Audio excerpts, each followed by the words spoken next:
যে একজন নির্বাচিত জনপ্রতিনিধি, মানুষের ম্যান্ডেট নিয়ে নির্বাচিত, সে ব্রিটেনে দাঁড়িয়ে ব্রিটিশ রাজের প্রশস্তি করে আসছেন। প্রমাণ হলো যে আরএসএসের দুর্গা যে আসলে সাভারকারের যোগ্যতম শিষ্যা, বুটলিকার অফ ব্রিটিশ ইম্পিরিয়ালিজম, এটা আরও একবার প্রমাণিত হয়ে গেল।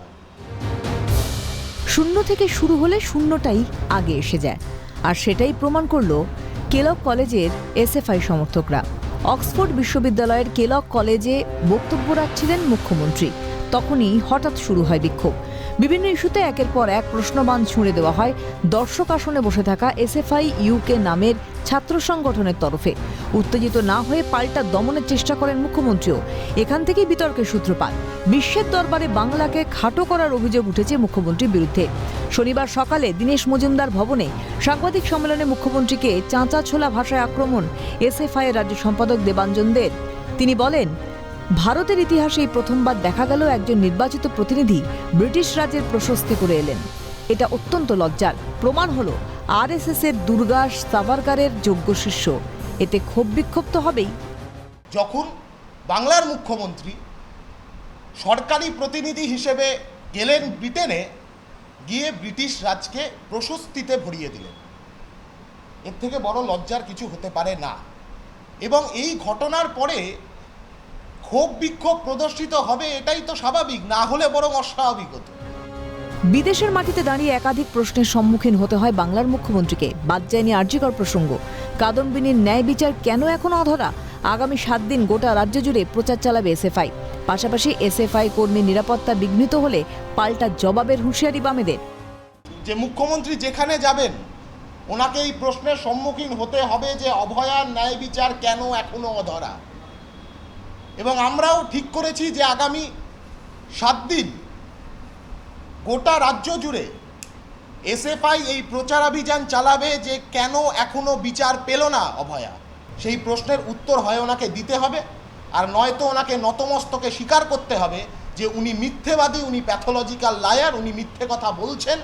হামলা, হুমকি এসবের কথা বলে যদি কোথাও কোনো এসএফআই কর্মীর এক বিন্দুও নিরাপত্তা বিঘ্নিত হয়, তাহলে কিন্তু রাস্তায় দাঁড়িয়ে থেকেই সেই জবাবটা আমরা দেব। 2011 সালে রাজ্যে পালা বদলের পর থেকে শিল্প বিমুখ বাংলা। বাড়ছে বেকারত্বের সংখ্যা। একের পর এক সরকারি স্কুলের দরজায় ঝুলছে তালা। উত্তরোত্তর দীর্ঘ হচ্ছে নারী নির্যাতনের অভিযোগের তালিকা। এই আবহেই কাদম্বিনীর ন্যায় বিচার কেন এখনো অধরা, সেই প্রশ্নেরও সম্মুখীন হতে হয় রাজ্যকে। উঠেছে তথ্য প্রমাণ লোপাটের অভিযোগ। সিবিআই এর কোর্টে বল রেখে দায়ের আলেও কার্যত বিপাকে পড়তে হলো বিদেশের মাটিতে। তবে এই রেশ বাংলায় পড়বে না তো?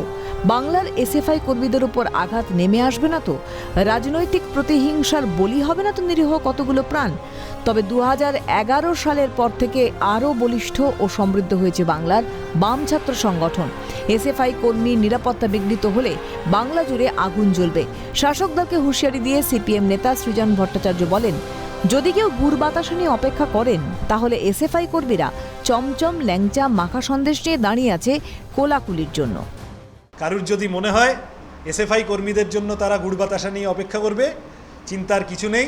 এসএফআই কর্মীরাও একেবারে ভালোবেসে কোলাকুলি করার জন্য রাজ্য জুড়ে চমচম, ল্যাংচা, মাখা সন্দেশ নিয়ে দাঁড়িয়ে আছে। এটা 2025, এটা খেয়াল রাখবেন। প্রশ্ন করার জন্য যদি নতুন করে পশ্চিমবঙ্গে একজন এসএফআই কর্মীর গায়েও হাত ওঠে, তাহলে বাংলা জুড়ে আগুন জ্বলবে। অক্সফোর্ড বিশ্ববিদ্যালয়ের কেলগ কলেজের এসএফআই ইউকে নামের ছাত্র সংগঠনের প্রশ্নবাণে যেভাবে বিদ্ধ হতে হয় বাংলার মুখ্যমন্ত্রীকে, তাতে এটাই প্রমাণ করে শেষ হয়েও হইল না শেষ। তবে কি আরজিকর ইস্যুকে সামনে রেখেই 2026-এর বাংলায় লাল ঝড়? ক্যালকাটা নিউজ।